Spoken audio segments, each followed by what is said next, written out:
नमस्कार, फाइटर समाचार में आपका स्वागत है। पेश है 5 मई मंगलवार सुबह 10:30 बजे भरतपुर, उदयपुर और अजमेर की खास खबरें। पूरे राजस्थान में चल रही बारिश के चलते अजमेर में बेमौसम बरसात आफत का सबब बन गई। कृषि उपज मंडी में रखी चने की बोरियों के भीग जाने से लाखों रुपए का नुकसान हो गया। चने की बोरियां पानी की तेज बहाव में बह गई, जिसके चलते किसानों को लाखों रुपए का नुकसान हो गया। उदयपुर की सड़कों पर आज रौनक नजर आई। गाइडलाइन के अनुसार दी गई छूट के चलते आज मेले जैसा माहौल रहा। जिन सड़कों पर काफी दिनों से वीरानी छाई हुई थी, उन सड़कों पर आवागमन देखने को मिला।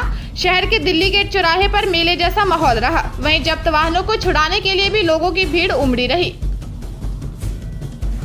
भरतपुर के ब्याना में जीएनएम पर क्वारंटाइन किए गए लोगों ने घर जाने की मांग करते हुए जमकर हंगामा किया।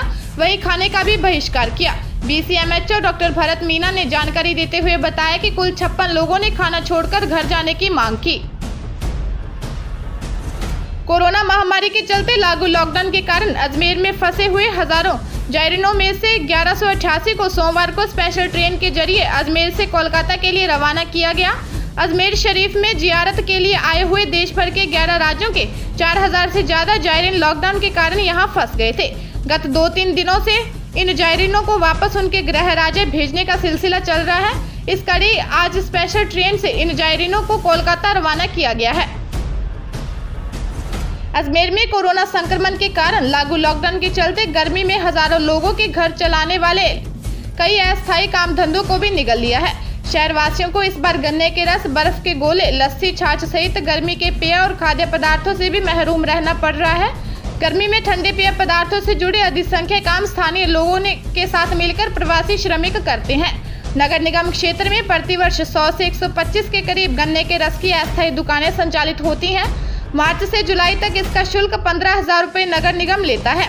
इसे निगम प्रतिवर्ष 10 से 12 लाख रुपए की आय होती है। इस बार मार्च में केवल 25 मशीन संचालकों ने ही अनुमति ली, लेकिन वह भी चालू नहीं हो सकी। उदयपुर में ठेके खुलते ही लगी लंबी कतार।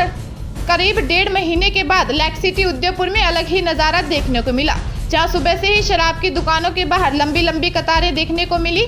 तेज धूप और बढ़ती गर्मी से भी लोग शराब की दुकानों के बाहर अपनी बारी का इंतजार करते दिखाई दिए। जहां एक तरफ जिले के चकट चौराहे पर सोशल डिस्टेंसिंग को मेंटेन करते हुए लोग शराब लेने का इंतजार कर रहे थे, वहीं शास्त्रीय सर्किल और टाउन हॉल पर लंबी लंबी कतारों को सोशल डिस्टेंसिंग फॉलो कराने के लिए पुलिस प्रशासन को कड़ी मशक्कत करनी पड़ी।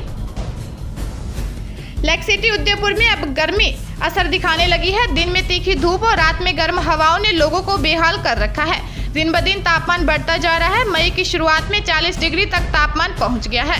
कोरोना महामारी के चलते लॉकडाउन में समय बीत रहा है। शहरवासी घरों में ही समय बिता रहे हैं, लेकिन आवश्यक कार्य के लिए अगर बाहर आते हैं तो भी सुबह शाम ही बाहर निकलते हैं। दोपहर के समय में घरों से निकलने से बच रहे हैं। इधर गर्मी इतनी बढ़ गई है कि पंखों की हवा भी गर्म लगने लगी है। दिन रात कूलर, एसी का इस्तेमाल बढ़ गया है। भरतपुर में सेवर बाईपास स्थित वृद्धा आश्रम में जंगला काटकर 3 बाल अपचारी भाग निकले। हालांकि तीनों बाल अपचारी को अटलबंद थाना पुलिस में दस्तयाब कर लिया। भागे बाल अपचारियों को हाल में कोरोना संक्रमण से बचाव के चलते बाल संप्रेषण गृह के वृद्धा आश्रम में एक कमरे में शिफ्ट किया गया था। कमरे में 6 बाल अपचारी थे, जिनमें 3 अन्य कमरे में मिले। जांच सामने आया कि वृद्धा आश्रम में आवास पर एक वृद्ध ने बाल अपचारियों को काटने को फन्नर उपलब्ध कराया था। भरतपुर शहर के बिजलीघर चौराहे के पास पंजाब नेशनल बैंक के निकट जगरोटा मोहल्ले में मां बेटे के कोरोना पॉजिटिव निकलने के बाद सामने आया है कि खुद महिला ही बेटी के परिवार को आगरा से लेकर आई थी। इसके लिए महिला ने एक एम्बुलेंस को किराए पर लिया था और बॉर्डर पर पुलिस को एम्बुलेंस में मरीज का होना बताकर गुमराह भी किया था।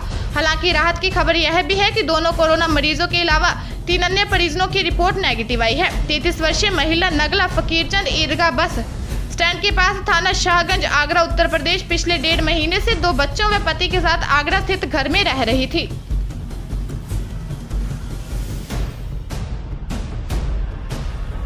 ताजा तरीन खबरों के लिए फाइटर न्यूज को सब्सक्राइब करें और बेल आइकन को प्रेस करें ताकि नई न्यूज अपडेट होते ही आपके फोन की घंटी बज जाए।